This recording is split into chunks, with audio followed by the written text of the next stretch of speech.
हिमाचल प्रदेश किसान कांग्रेस के मुख्य प्रवक्ता कंवर रविंदर सिंह को हाल ही में राष्ट्रीय किसान कांग्रेस में सह समन्वयक की नियुक्ति प्रदान की गई है, जिसको लेकर रविंदर सिंह ने कांग्रेस के शीर्ष नेतृत्व सहित मुख्यमंत्री सुखविंदर सिंह सुक्खू व कांग्रेस प्रदेश अध्यक्ष प्रतिभा सिंह का आभार व्यक्त किया है।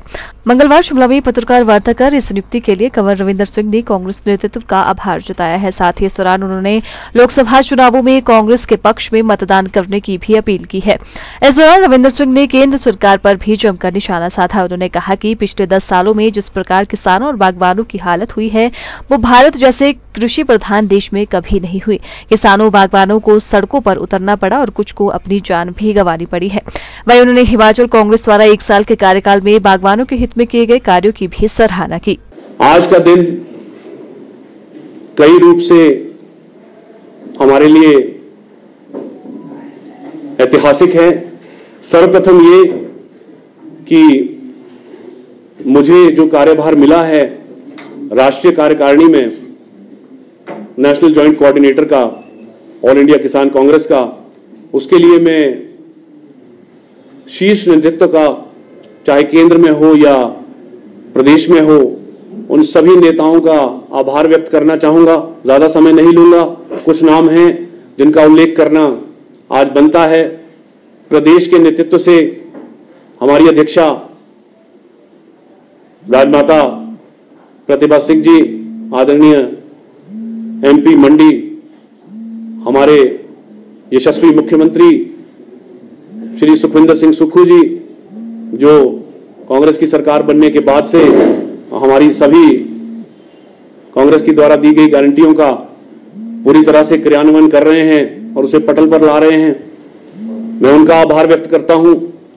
मैं आभार व्यक्त करता हूं हिमाचल प्रदेश किसान कांग्रेस के अध्यक्ष सोहन वर्मा जी का, जिनका मार्गदर्शन हमें लगातार मिलता रहा है।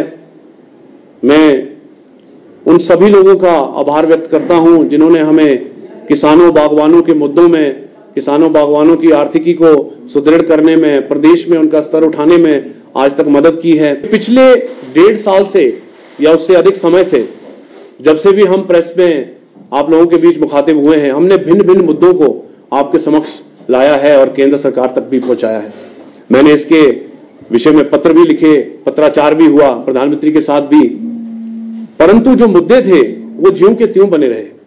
हमें किसी भी प्रकार की मदद केंद्र सरकार से रियायत के रूप में नहीं मिली, चाहे वो केसीसी में ब्याज की माफी हो, चाहे वो सिंगल सुपर फॉस्फेट खाद के बढ़े हुए रेट हो जिनको वापस करने के लिए हमने गुहार लगाई, चाहे वो इंपोर्ट किए गए एप्पल्स के ऊपर रॉयल्टी शुल्क हो जो केंद्र सरकार ने हटा करके इंपोर्ट किया हुआ एप्पल सस्ता कर दिया हमारे बाजारों में, वो रहा हो, या फिर इस प्रकार की त्रासदी जो हमने आज तक देखी नहीं थी हिमाचल में हुई, उसके लिए किसी प्रकार का किसानों बागवानों के लिए स्पेशल पैकेज हो।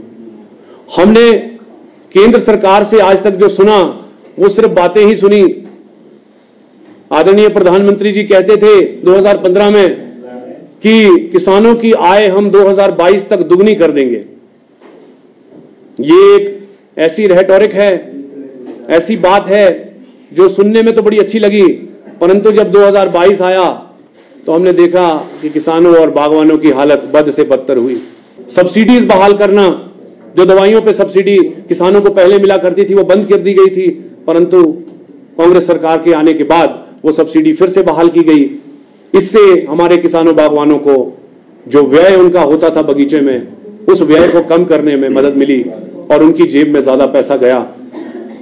साथ ही साथ कांग्रेस सरकार ने जितनी भी गारंटीज अपने घोषणा पत्र में की थी उन्हें चरणबद्ध तरीके से मुख्यमंत्री और कांग्रेस सरकार पूरा करने में जुटी हुई है, चाहे वो महिलाओं को 1500 रुपए देने की बात हो या फिर ओपीएस को बहाल करने की बात। मुझे लगता है कि कांग्रेस की सरकार जिस प्रकार से कार्य कर रही है, आने वाले समय में इस प्रदेश की जनता का हित उसमें निहित है। लेकिन जहां तक बात केंद्र सरकार की आती है, केंद्र सरकार ने हमें सिर्फ बातों के अलावा कुछ नहीं दिया।